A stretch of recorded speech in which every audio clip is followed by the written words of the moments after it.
আসসালামু আলাইকুম। প্রতিদিনের মতো নতুন একটি ভিডিও নিয়ে চলে আসলাম। আশা করি সবাই ভালো আছেন। তো আজকে হচ্ছে ২য় রমজান। তো আনাসের শরীরটা খুবই খারাপ ছিল। সারাদিন খুবই বিরক্ত করছে। পরে হচ্ছে ঘুম পাড়ায় দিচ্ছি। আসলে ওর খুবই পেট খারাপের সমস্যা হইতেছে ইদানিং। আর এই বাসাটায় হচ্ছে রাস্তার পাশে, তাই অনেক ধুলাবালি থাকে। এজন্য হয়তো পেট খারাপের সমস্যা হইতেছে বেশি। তো আমি হচ্ছে ইফতারের জন্য এখানে আলু আর ডিম সিদ্ধ দিচ্ছি।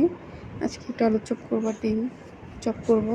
তো এখানে হচ্ছে আমি একটু সবজিও কেটে নিচ্ছি, আলু, বাঁধাকপি, গাজর। এখানে হচ্ছে আমি পাকোড়া করব। তো ওই যে আগের দিন যে লতিগুলো হচ্ছে আমি বাইসা রাখছিলাম, সেগুলো হচ্ছে এখন আমি একটু হালকা ভাপায় নিতেছি। আর এখানে হচ্ছে আমি বাঁধাকপি ভাজি করব, তাই বাঁধাকপিটা হচ্ছে লবণ আর হলুদ দিয়ে বসাই দিছি।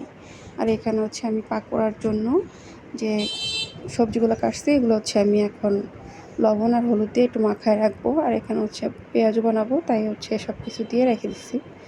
আসলে একা একা এখন প্রায় অনেক সময় হয়ে গেছে, ইফতারি বানাইতে দেরি হয়ে যাবে, রান্না করতে দেরি হয়ে যাবে। তো এখানে হচ্ছে আমি শুটকি দিয়ে আজকে লতিটা রান্না করব। আমার কাছে হচ্ছে মানে রোজার সময় এত হাবিজাবি মানে ভারী জিনিস খেতে ভালো লাগে না। একটু সিম্পলের মধ্যে যে কোনো জিনিস হলেই মানে খাওয়া দাওয়া করলেই শেষ।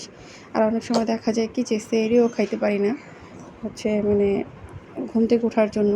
তো এখানে হচ্ছে আমি রসুন আর হচ্ছে হলুদ মরিচ লবণ দিয়ে শুটকিটা ভালো করে কষায় নিব। তারপর হচ্ছে আমি লতিটা দিব।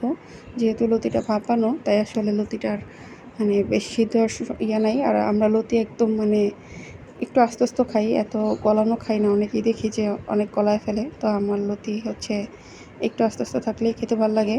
আসলে রোজা রেখা একদিন হইতেছে লবণ বেশি, একদিন লবণ কম, মানে এরকম সমস্যা হইতেছে।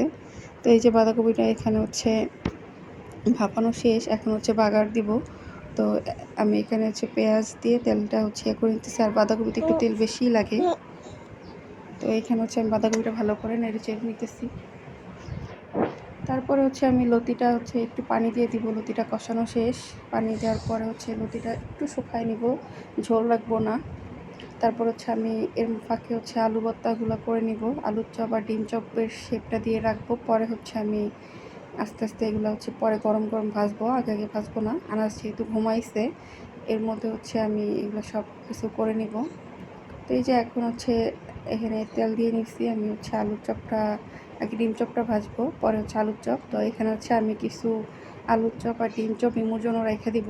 ইমু বাসায় আসলে পরে হচ্ছে সন্ধ্যায় ওরে ভাজা দিব। তো ইমুর বাসায় আসতে আসতে আসলে 10টা বেজে যায়। তো আমি যেহেতু প্রথম এগুলো ইফতার বানাইতেছি, তাই ওর জন্য রাখতেছি। এরপরে আর রাখবো না, কারণ হচ্ছে ও যেহেতু রাত করে আসে, আর এত রাত করে এসে হচ্ছে এগুলো খাইলে পরে ভাত খেতে পারে না। তো এখানে যে আমার জন্য অল্প অল্প করে হচ্ছে আলুর চপ ভাজতেছি, আর বাকিটা ইমুর জন্য রেখে দিব। তো আমার আলুর চপগুলো আসলে মানে একটু বেশি ডিপ ফ্রাই করলে আমার কাছে ভালো লাগে।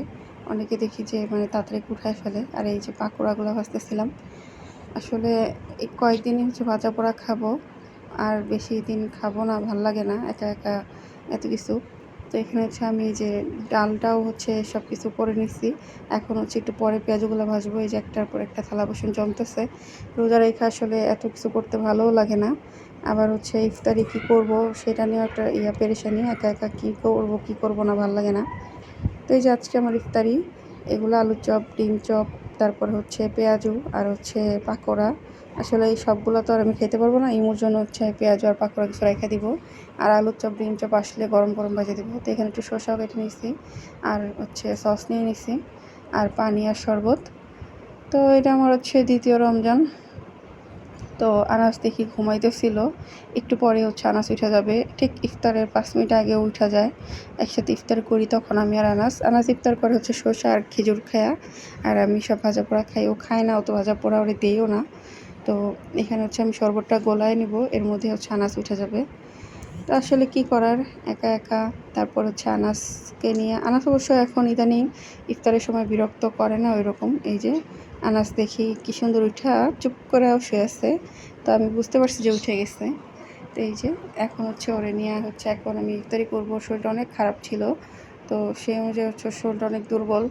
তো ওরে হচ্ছে আমি ইফতারি করার পরই সাথে সাথে খাওয়াই টাওয়াই নিব, কারণ ও দুপুরে খায় নাই ওরকম। তাই আমি আর বেশি ফোর্স করিনি, যেহেতু শরীরটা ভালো না তাই।